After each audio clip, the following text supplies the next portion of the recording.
किसान तक का किसान कारवां अपने उत्तर प्रदेश के 75 जिलों के महा कवरेज के दौरान अपने 26वें पड़ाव के तौर पर पहुंचा रायबरेली जिले के जमुरावा गांव में, जहां पर बढ़ चढ़कर किसानों ने हिस्सा लिया। वहीं कृषि वैज्ञानिकों से लेकर कृषि अधिकारियों ने खेती से जुड़ी हुई नई नई तकनीकों के बारे में बताया, साथ ही साथ योजनाओं के बारे में भी अवगत कराया।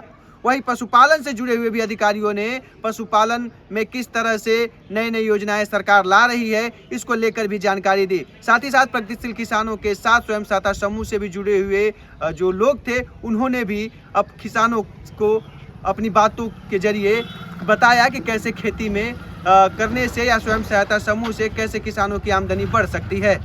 तो आइए जानते हैं इस पूरे महा कवरेज में क्या कुछ रहा दिन भर। सब्जियों की खेती के लिए मशहूर जिले रायबरेली में जब किसान तक का किसान कारवां पहुंचा तो पूरे गांव में एक अलग ही खुशी का माहौल देखने को मिला। कार्यक्रम के दौरान किसानों की समस्याओं का जवाब कृषि विभाग के अधिकारियों ने अलग अलग चरणों में दिया। कार्यक्रम के पहले चरण में कृषि विज्ञान केंद्र रायबरेली द्वितीय के एग्रोनॉमिस्ट डॉक्टर सुधांशु वर्मा ने एकीकृत पोषक तत्व प्रबंधन को लेकर किसानों को जानकारी दी और बताया कि कैसे मिट्टी की उर्वरा शक्ति खत्म हो रही है। जो फसल अवशेष है, मुख्यतः सबसे प्रॉब्लम होती है धान में, कि धान में जो हमारा पुआल बचता है उसको हम लोग जला देते हैं जल्दी से। तो उसको जलाना नहीं है, उसकी को जो है उसमें मिट्टी में मिलाना है, उसको सड़ाना है उसी में, जिससे कि हमारा जैव पदार्थ बढ़े। और बहुत से प्रोग्राम चल रहे हैं कि जैव पदार्थ बढ़ाना है, कि जैव पदार्थ की एक लिमिट होती है कि 0.5% से 0.7% होना चाहिए मीडियम में, तब एक आपकी मिट्टी जो है स्वस्थ है, मीडियम में है। 0.75 से ऊपर है तो अच्छी है, अगर 0.75 से कम है तो 0.5 से कम है तो वो मिट्टी बीमार है, समझ लीजिए एक तरह से। तो हमारे यहाँ की कंडीशन ये है कि 0.2% केवल जो है ऑर्गेनिक मैटर है यहाँ पर। तो हमें इस पे ज़्यादा फोकस करना है कि ऑर्गेनिक स्रोत से हमें न्यूट्रिएंट ज़्यादा देना है। तो एक तो ये हो गया गोबर का, और उसके बाद इसी में हम मिला सकते हैं कि हरी खाद का प्रयोग करें। जैसे कि जायद का सीजन आ रहा है तो इसमें हम हरी खाद सनई या ढैंचा बोएं, उसको जो है धान के पहले मिक्स कर दें। दूसरे चरण में रायबरेली के सीवीओ डॉक्टर के द्विवेदी ने मुख्यमंत्री सहभागिता योजना के बारे में जानकारी दी और कहा कि इस योजना के तहत किसान गौशाला से गाय लेकर पशुपालन कर सकते हैं। पशुपालन के काम में एक और फायदा है, किसी भी सामाजिक स्तर का व्यक्ति हो, मैंने पहले ही कहा, किसी भी उम्र का व्यक्ति हो, मैंने पहले कहा, उसकी शिक्षा का स्तर कुछ भी हो, जरूरी नहीं है कि वो इतना पढ़ा हो। अगर वो बिल्कुल अनपढ़ है, वो भी कुछ ऐसी अच्छी चीजें जानता होगा जो शायद पढ़े लिखे भी ना जानते। और हमारा विभाग वहां से काम शुरू करना होता है जब आपके पास कुछ ना हो, एक तन हो, एक शरीर हो, किसी भी उम्र का हो, आप हमारे पास आइए, हम आपको बताएंगे।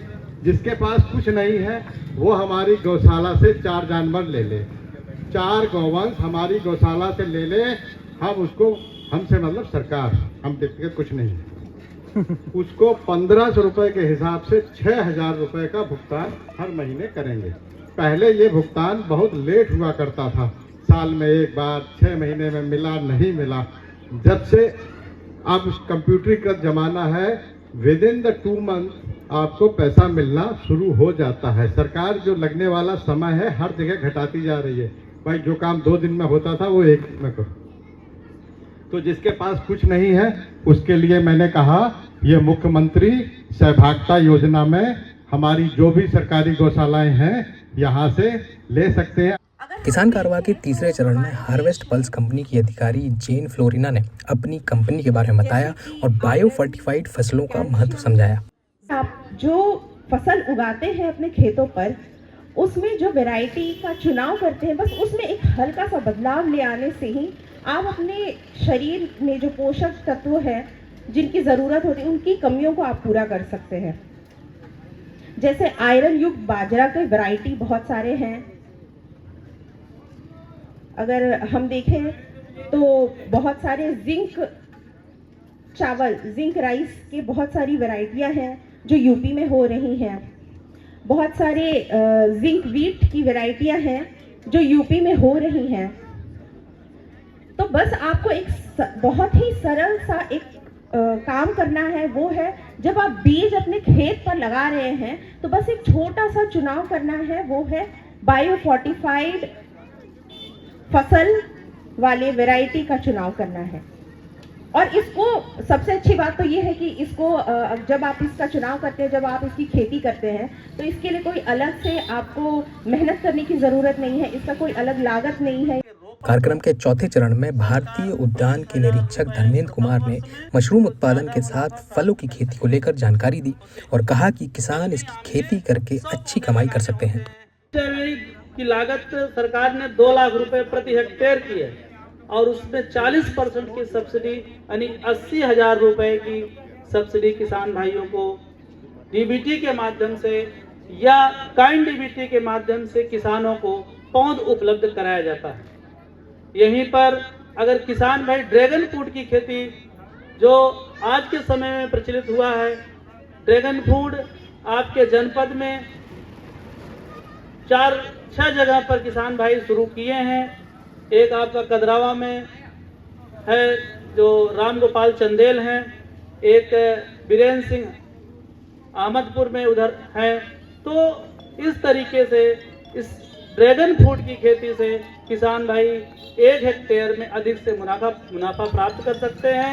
1 हेक्टेयर की खेती पर किसानों को 2 साल में 2,70,000 रुपए की सरकार डीबीटी के माध्यम से किसानों को अनुदान दे रही है। 5वें चरण में कृषि विज्ञान केंद्र रायबरेली के वैज्ञानिक डॉक्टर अभिलाष सिंह मौर्य ने मिट्टी जांच की उपयोगिता को लेकर बताया कि अगर किसान मिट्टी की जांच करते हैं तो उन्हें खेती में कितना फायदा होगा। विभिन्न क्षेत्रों में विभिन्न फसलों के लिए रासायनिक खाद्य पदार्थों की, रासायनिक कीटनाशकों की या अन्य रसायनों की कुछ न कुछ निर्धारित मात्रा रिकमेंडेड है, लेकिन हर जगह की मिट्टी की गुणवत्ता, स्थिति परिस्थिति बिल्कुल अलग है। इन सब चीजों को देखते हुए 19 फरवरी 2015 को केंद्र सरकार ने एक योजना का शुभारंभ किया जिसका नाम है मृदा स्वास्थ्य कार्ड। इसके तहत मृदा की जांच करके विभिन्न 12 पैरामीटर्स के तहत आपको आपकी मृदा की गुणवत्ता की जानकारी दी जाती है, जिसमें प्रमुख पोषक तत्व भी हैं nitrogen, phosphorus, potash, calcium, magnesium, sulphur, boron, manganese, और साथ ही साथ मृदा आपकी अम्लीय है या क्षारीय है यानी कि पीएच वैल्यू भी आपको बताई जाती है। उसकी इलेक्ट्रॉनिक कंडक्टिविटी कितनी है यह भी बताई जाती है, और इसकी जो अवधि होती है मृदा स्वास्थ्य कार्ड की प्राथमिक तौर पर 2 साल की होती है, लेकिन 2 साल के बाद पुनः जांच करके इसकी उपयुक्तता को 5 साल तक के लिए बढ़ाया जा सकता है। मृदा स्वास्थ्य कार्ड। कार्यक्रम के 6वें चरण में कृषि विभाग के सलाहकार दिनेश पाल ने फार्मर आईडी के बारे में बताया कि अब केवल उन्हीं किसानों को प्रधानमंत्री सम्मान निधि की राशि मिलेगी जिनका फार्मर आईडी बना हुआ है। कृषि विभाग का एक नया फार्मूला लागू हो गया है कि बगैर पंजीकरण, कृषि विभाग में अगर आपका पंजीकरण नहीं है तो कोई लाभ आपको नहीं मिलेगा, चाहे आपका बीज हो, चाहे दवा हो, कोई भी चीज या कृषि यंत्र है, कोई कुछ नहीं मिलेगा। इसलिए आपको कृषि विभाग में पंजीकृत होना जरूरी है। पंजीकृत वही किसान होंगे जो पंजीकृत होना जरूरी, भूमि धारक हैं। अगर जिसके पास भूमि नहीं है उसका पंजीकरण भी नहीं होगा और उसका किसान सम्मान निधि भी आगे नहीं मिलेगा। इसलिए जमीन होना अति आवश्यक है। अब जो लाभ की बात आती है कि जो जायद का कार्यक्रम शुरू हो गया है, इसमें कुछ किसानों ने आपके गांव के हल्के ऊद और मूंग की निःशुल्क मिनी किट के लिए टोकन कराया होगा। टोकन कराने के बाद में उसका बीज उपलब्ध हो गया और उसकी लॉटरी भी हो गई है। अगर जिसने कराया होगा, जिसका चयन हुआ होगा, उसके मोबाइल पे मैसेज आ गया है। तो आप लोग अगर मैसेज आया है तो अपनी मिनी किट अवश्य ले लें, क्योंकि जायद का जो समय है ज़्यादा दिन नहीं, 15 मार्च तक इसकी बुआई कर पाएंगे, फिर आपका लेट हो जाए, अगली फसल आपकी लेट हो जाएगी। इसलिए ऊद मूंग जो भी आपने टोकन कराया है उसका बीज अवश्य ले लें, वो आपके स्टोर पे मिनी किट उपलब्ध हो गई है। फिर 7वें चरण में जादूगर सलमान ने अपनी कला के जरिए खेती से जुड़ी जानकारी दी। साथ ही उन्होंने किसानों को गोबर खाद और पशुपालन करने का सुझाव दिया।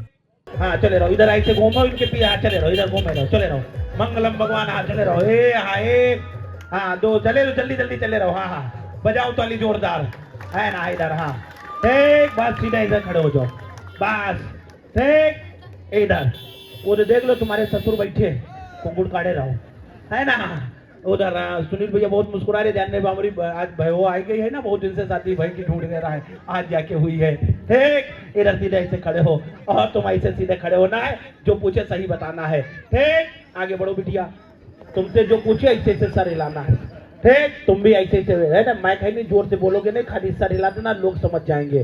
तुमको पति मिला, मिला, बजाओ ताली जोरदार, ठीक, तुमको पत्नी मिली, मिली मिली मिली मिली, बजाओ ताली जोरदार, है ना, ठीक, ऐसे खाली सर हिलाना है, ठीक, तुमको भी बिटिया ऐसे ऐसे, है ना, अपने खेत की मिट्टी की जांच करा लेना, कराओगे, करेंगे, हाँ हाँ, अपने दरवाजे पर जानवर जरूर पालो, पली है, हाँ ठीक, और सुनो, अपने खेत में या जब भी बीज गेहूं बोना हो, कोई चीज भी बोना हो, तो आप बीज कहाँ से लाना है, कृषि विभाग से लाना, कहाँ से लाओगे, हाँ वहां से लाओगे, खेत में उगाओगे, खाओगे, और दिन खोयो तो आने वाला बच्चा स्वस्थ होगा, हाँ ठीक है, आइए, अच्छा, अब इधर उधर यहाँ वहाँ एक बिटिया आएगी छोटी सी कोई, बेटा तुम आ जाओ, दौड़ के आ जाओ, जल्दी जल्दी, एक बिटिया आएगी जल्दी, हाँ जल्दी जल्दी जल्दी आ जाओ, वो बिटिया आ रही है, दौड़ के, हाँ ये बहन आएगी, दौड़ के जल्दी जल्दी जल्दी दौड़ के आ जाओ, ठीक, तुम इधर आ जाओ बेटा, हाँ इधर ये देख लो, इधर आओ, ये देख लो तुम्हारी नंद है, नंद के पैर छुओ छुओ छुओ छुओ, अरे तुमको नहीं छूना है, भाभी तुम्हारी छुए, छुओ इनके पैर, आशीर्वाद दो आशीर्वाद दो आशीर्वाद दो, हाँ बजाओ ताली जोरदार, ठीक, इधर जब कभी कोई मीटिंग हुआ करे तो भाभी को लाना, समूह में भी भाभी को जोड़ देना, ठीक है, भाभी का हाथ पकड़ लो। अंत में 8वें चरण में लकी ड्रॉ का कार्यक्रम आयोजित हुआ, जिसमें 10 विजेताओं को 500 रुपए दिए गए और दूसरा पुरस्कार 2000 रुपए राजरानी को मिला। वहीं प्रथम पुरस्कार में किसान राधेश्याम को 3000 रुपए दिए गए। किसान तक का किसान कारवा, क्योंकि खाना है तो उगाना है। अगर ये वीडियो आपको पसंद आया है तो इसे लाइक ज़रूर करें। अगर चैनल अभी तक सब्सक्राइब नहीं किया है तो कर लें और नोटिफिकेशन पाने के लिए बेल आइकन भी दबा दें।